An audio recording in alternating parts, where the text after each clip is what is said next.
कोकनचंद्र ने पास के तालाब में छलांग लगाकर अपनी जान बचाई।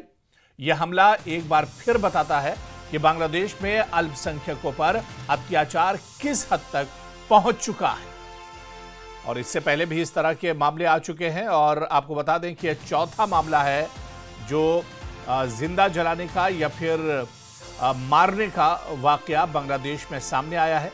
अल्पसंख्यक और खासतौर से हिंदू समाज से जुड़े हुए लोगों को लगातार टारगेट किया जा रहा है। तो बांग्लादेश में हिंदुओं पर हिंसा लगातार जारी है। और आपको बताते चलें कि हिंदू को जलाकर मारने की एक और मामला सामने आया है। भीड़ ने घेर कर पहले बुरी तरह से पिटाई की है। हिंदू को जिंदा जलाने की कोशिश की गई है, हिंदू शख्स को। और बता दें कि तालाब में उसने अब छलांग लगाकर अपनी जान बचाई है और उसे हॉस्पिटल में भर्ती कराया गया है। तो बांग्लादेश में हिंदुओं पर हिंसा लगातार जारी है और चौथा मामला है जो इस तरह का एक बार फिर सामने आया है।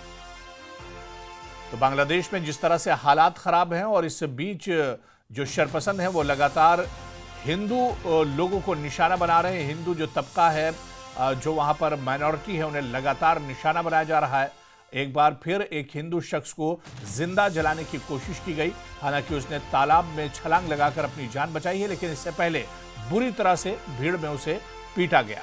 इससे पहले आपको याद होगा कि 19 दिसंबर को भी एक हिंदू शख्स को पहले बुरी तरह मारा गया, पीटा गया और उसके बाद उसे आग के हवाले कर दिया गया। उसे लटकाया गया और आग के हवाले कर दिया गया। ये 19 दिसंबर की घटना है। और इसी तरह से एक घटना फिर सामने आई है जहां पर एक हिंदू शख्स को जलाने की कोशिश की गई है। भीड़ ने पहले उसे घेर लिया, बुरी तरह से उसकी पिटाई की गई, लेकिन गनीमत यह रही कि वो पास के तालाब में उसने छलांग लगा दी और किसी तरह से उसकी जान बची है। लेकिन अस्पताल में उसका इलाज चल रहा है, जिसे बुरी तरह से पीटा गया है। तो भीड़ ने घेर कर फिर पीटा है और बांग्लादेश में हिंदुओं पर लगातार हिंसा जारी है।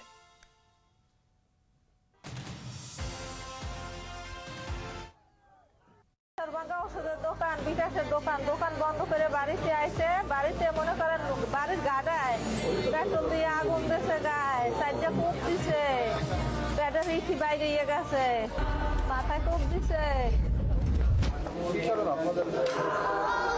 জানি না দাদা, এর বিচার চাই। আমার স্বামী নিরীহ, কেউ একটা ঠগাইতে মানুষ না।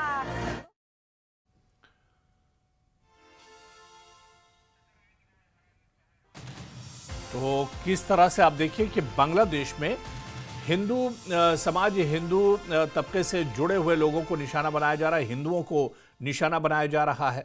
और एक बार फिर बड़ी घटना सामने आई है जहां भीड़ ने एक हिंदू शख्स को बुरी तरह से पीटा है और उसे आग लगाने की कोशिश की गई है। हालांकि तालाब में कूदकर उसने अपनी जान बचाई है। और इससे पहले आपको याद होगा कि इस तरह की घटनाएं, कई और घटनाएं सामने आ चुकी हैं। खासतौर से 19 दिसंबर 2025 को भी एक हिंदू युवक को पहले पीटा गया था और उसे आग के हवाले किया गया था।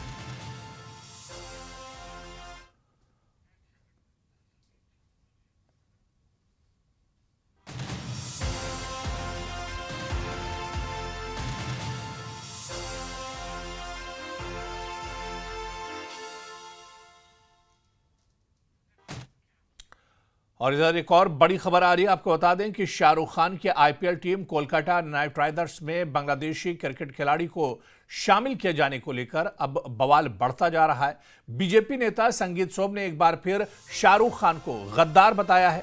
संगीत सोम ने टीम में बांग्लादेशी खिलाड़ी को लिए जाने पर शाहरुख खान को गद्दार कहा है।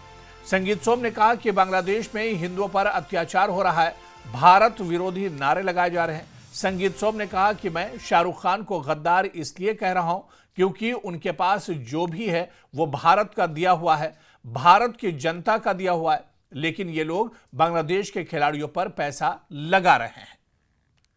तो शाहरुख खान की cricket team, IPL cricket team Kolkata night Riders में बांग्लादेशी क्रिकेट खिलाड़ियों को शामिल किए जाने को लेकर अब बवाल लगातार बढ़ता जा रहा है। बीजेपी नेता संगीत सोम ने इस पर सवाल उठाए हैं और एक बार फिर शाहरुख खान को गद्दार बताया है।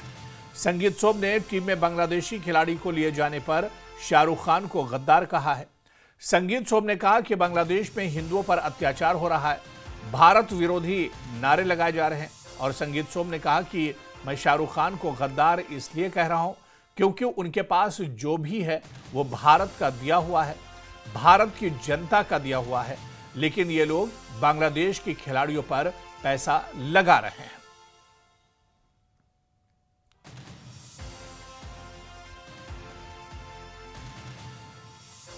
तो शाहरुख खान को एक बार फिर से निशाना बनाया गया और इस बार आईपीएल टीम में बांग्लादेशी खिलाड़ी को रखे जाने को लेकर ये पूरा बवाल सामने आया है, जहां बीजेपी लीडर संगीत सोम ने शाहरुख खान को गद्दार बताया है और उन्होंने कहा है कि शाहरुख खान दरअसल भारत जो कुछ उनके पास है वो भारत का दिया हुआ है, भारत के जनता का दिया हुआ है, लेकिन वो गद्दार हैं क्योंकि उनकी टीम में बांग्लादेश के खिलाड़ी हैं।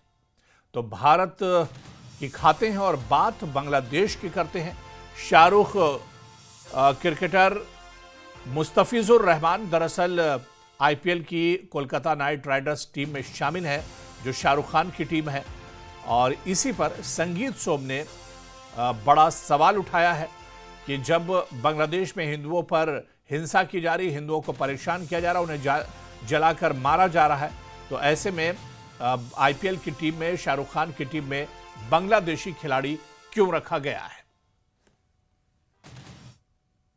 बांग्लादेश में आज हिंदुओं के साथ वहाँ अत्याचार हो रहा है, हिंदुओं का कत्लेआम हो रहा है, हिंदुओं को की बहन बेटियों के साथ बलात्कार हो रहा है, घर जलाए जा रहे हैं और ऐसी बहुत सी चीज़ें हो रही हैं जो यहाँ तक पता भी नहीं चल रही है। वहाँ भारत विरोधी नारे लगाए जा रहे हैं, भारत के प्रधानमंत्री को गाली दी जा रही है। उसके बावजूद शाहरुख खान जैसे गद्दार लोग, मैं इन्हें गद्दार इसलिए कह रहा हूँ कि इनके पास जो भी है आज भारत का दिया हुआ है, भारत की जनता का दिया हुआ है, लेकिन ये पैसा लगाते हैं कहाँ? जो देश भारत के खिलाफ काम कर रहा है उसके खिलाड़ी पे पैसा लगाएंगे, रहमान जैसे खिलाड़ी पे ही लगाएंगे। मैं शाहरुख खान जैसे लोगों को कहना चाहता हूं कि वो कामयाब नहीं हो पाएंगे इसमें, किसी भी कीमत पे वो यहाँ रहमान को खिला नहीं पाएंगे, ये एयरपोर्ट पार नहीं करा पाएंगे, एयरपोर्ट से बाहर कदम नहीं रख पाएगा रहमान। शाहरुख खान जैसे लोग देशद्रोही हैं और ये खाते भारत का है और गुण गाते हैं पाकिस्तान और बांग्लादेश के। रहमान जैसे खिलाड़ी भारत में खेलने आएंगे तो एयरपोर्ट से बाहर कदम नहीं रख पाएंगे, हम दावे के साथ कह रहे हैं। समझना चाहिए शाहरुख खान जैसे गद्दारों को कि जिस तरीके की गद्दारी आप देश के साथ कर रहे हैं, आपको यहां तक अगर आज पहुंचाया तो इस देश के लोगों ने पहुंचाया। आपको अगर पैसा मिलता है तो यहां के देश के लोगों से मिलता है, लेकिन आप उस पैसे से देश के साथ गद्दारी करते हैं। आप कभी पाकिस्तान को चंदा देने की बात करते हैं, कभी रहमान जैसे खिलाड़ियों को खरीदने की बात करते हैं। ये देश में अब नहीं चलेगा, इन गद्दारों की देश में कोई जगह नहीं रहेगी, ये मैं कहना चाहता हूं। राजनीति से अलग धर्मगुरुओं ने भी संगीत सोम के बयान का समर्थन किया है और टीम में बांग्लादेशी खिलाड़ी मुस्तफिजुर रहमान को लेने पर शाहरुख खान पर निशाना साधा है।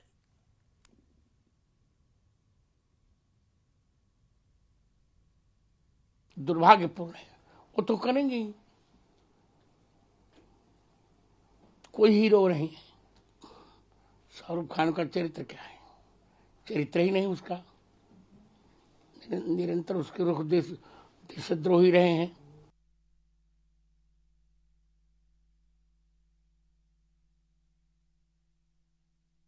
बीसीसीआई निर्णय लेगी, पर हमारा यही कहना है कि बांग्लादेशी क्रिकेटर्स को ये बात उठानी चाहिए कि हमारे जो हिंदू भाई वहाँ रहते हैं उनकी रक्षा सुरक्षा हो, वो प्रोटेक्ट हो वहाँ पे, और उन्हें किसी भी प्रकार से वहाँ पर परेशान न किया जाए, उनका भी ये दायित्व बनता है। खेल खेल है, खेल में नियम नहीं होते, खेल के अपने नियम होते हैं और खेल पर कोई ऐसा लागू नहीं होता है, पर हम खेल के साथ ये कहेंगे कि राष्ट्र के लिए और समाज के लिए वो कुछ बोलें। तो उस देश में जहां 80% से ज्यादा हिंदू हैं, उस देश में क्रिकेट लीग में अपनी टीम रखे और उसमें बांग्लादेशी क्रिकेटर को ले आए, जो क्रिकेटर उस देश से आता है जहां बहन बेटियां जलाई जा रही हैं, उनके साथ दुष्कर्म किए जा रहा है, जिंदे बच्चे जलाए जा रहे हैं और डे बाई डे जलाए जा रहे